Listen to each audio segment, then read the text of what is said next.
బాలకృష్ణ అఖండ, వీరసింహారెడ్డి, భగవంత్ కేసరి సినిమాలతో హ్యాట్రిక్ కొట్టారని అందరికీ తెలిసిన విషయమే.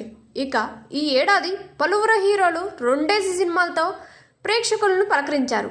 అయితే ఈ ఏడాది 2 సినిమాలతోనూ ఘన విజయం సొంతం చేసుకున్న హీరో మాత్రం మన నటసింహం నందమూరి బాలకృష్ణ అని చెప్పవచ్చు. ఈ సంవత్సరం బాలయ్య వీరసింహారెడ్డి, భగవంత్ కేసరి అనే సినిమాలతో ప్రేక్షకుల ముందుకు రాగా రెండూ కూడా భారీ వసూళ్లు రాబట్టి ఆయన కెరీర్లోనే బిగ్గెస్ట్ హిట్స్గా నిలిచాయి. బాలకృష్ణ హీరోగా గోపీచంద్ మలినేని దర్శకత్వంలో మైత్రి మూవీ మేకర్స్ నిర్మించిన చిత్రం వీరసింహారెడ్డి. బాలయ్య డ్యూయల్ రోల్ పోషించిన ఈ యాక్షన్ డ్రామా సంక్రాంతి కానుకగా జనవరి 12న విడుదలై మాస్ ప్రేక్షకులను అలరించింది.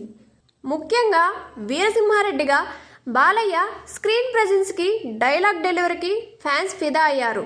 వరల్డ్ వైడ్గా 130 కోట్లకు పైగా గ్రాస్ రాబట్టిన ఈ సినిమా బాక్సాఫీస్ దగ్గర ఘన విజయాన్ని సొంతం చేసుకుంది. సంక్రాంతికి ఓ విజయాన్ని ఖాతాలో వేసుకున్న నటసింహం దసరాకు మరో విజయాన్ని ఖాతాలో వేసుకున్నారు. బాలకృష్ణ, అనిల్ రావుపూడి డైరెక్షన్లో షైన్ స్క్రీన్స్ నిర్మించిన సినిమా భగవంత్ కేసరి.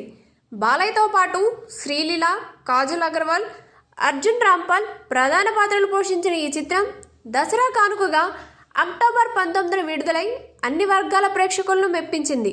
ఆడపిల్లను ఆడపులిలా పెంచాలి అనే అద్భుతమైన సందేశంతో రూపొందించిన ఈ సినిమా కుటుంబ ప్రేక్షకులను కట్టిపడేసింది. ఈ సినిమా కూడా వరల్డ్ వైడ్గా దాదాపు 130 కోట్ల గ్రాస్ వసూలు చేసి బాలకృష్ణకు మరో ఘన విజయాన్ని అందించింది. ఇక ఇప్పుడు బాలకృష్ణ బాబీ డైరెక్షన్లో 109 సినిమా షూటింగ్లో బిజీగా ఉన్నారు. ఇక ఈ సినిమా కూడా మంచి హిట్ని ఇస్తే ఇక బాలీకు తిరిగే లేదని చెప్పాలి.